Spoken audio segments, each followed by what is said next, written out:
Almost forgot the microphone. Hi everyone, here's the Buchanist once again. Today I'm reviewing Stoner by John Williams, about 15 years late compared to the rest of the internet.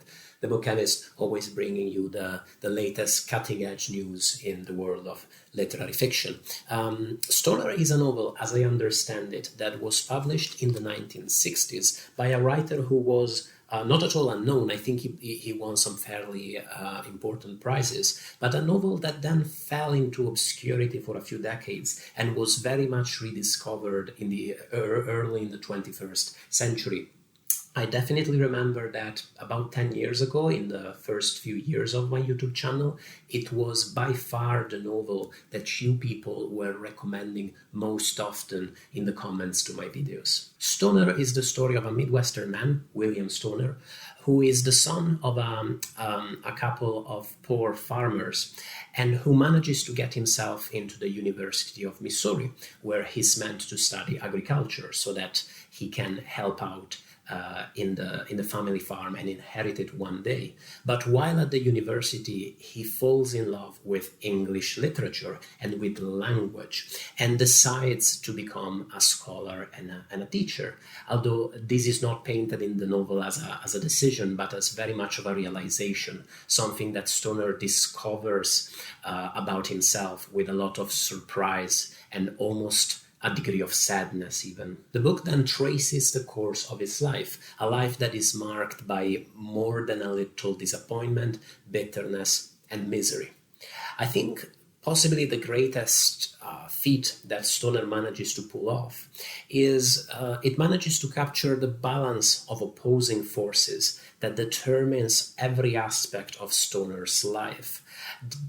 An existence that is torn between beauty and meaning on the one hand, and terrible sadness and disappointment on the other. If you think about the university, that's a safe haven for Stoner. It's the place where he really becomes himself, but it's also a place of humiliation. If you think about his marriage, it's a source of meaning for him. It's a safe place, but it's also a place of constant disappointment and sometimes even conflict.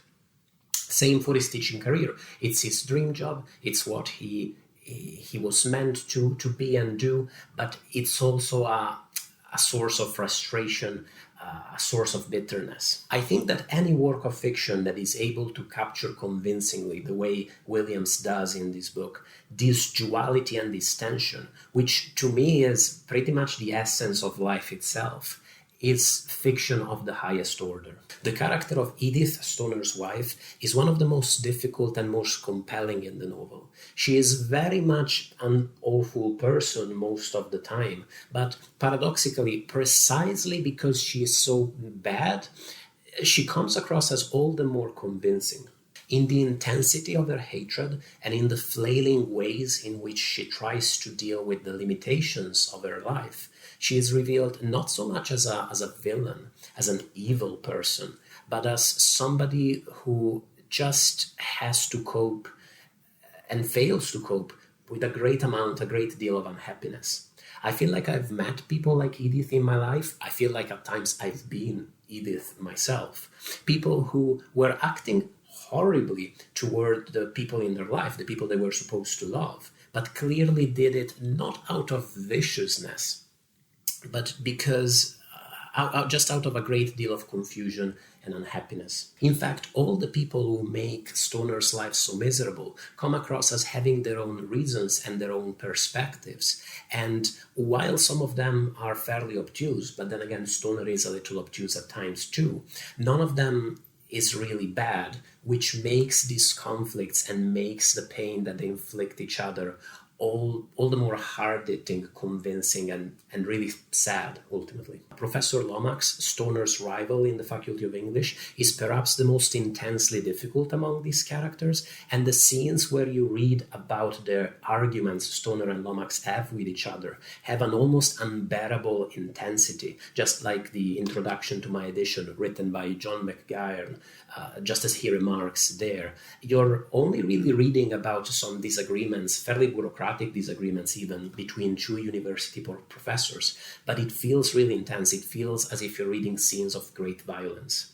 The chapters that deal with Catherine Driscoll and with her dynamics with Stoner are also extremely beautiful, extremely touching, among the most moving in the book for sure. Stoner reminded me very much of Thomas Hardy. It's a little bit like an American Midwestern Jude the Obscure, although without reaching the heights of melodrama that you find in Hardy. It also reminded me very much of a novel, a later novel called The Goldback Variations by Richard Powers, a book that I actually had some issues with. I didn't really love it, but it's definitely an ambitious and great novel in its own right.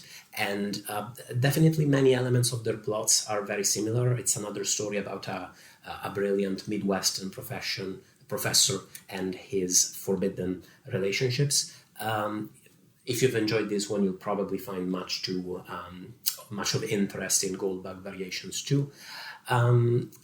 I'm going to sound a little cynical perhaps, but I would say that I can see why this is the kind of book that would be catnip to a certain type of reader, perhaps a certain type of young man who identifies with Stoner as the lover of literature, who's deeply misunderstood, he's downtrodden, he's put down by the world, he's oppressed by everybody.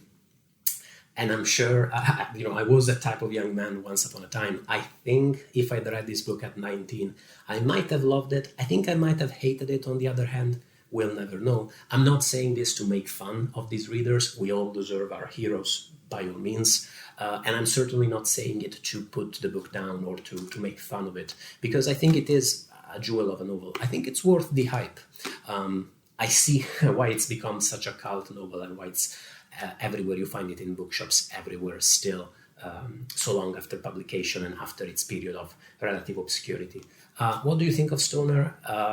Do you agree? Do you think it's worth the hype? Did you read it back in its heyday, maybe 10, 20 years ago? Have you only discovered it recently? Let me know in the comments. I look forward to discussing the novel. Thanks for watching the video. Thank you to my patrons for supporting the YouTube channel.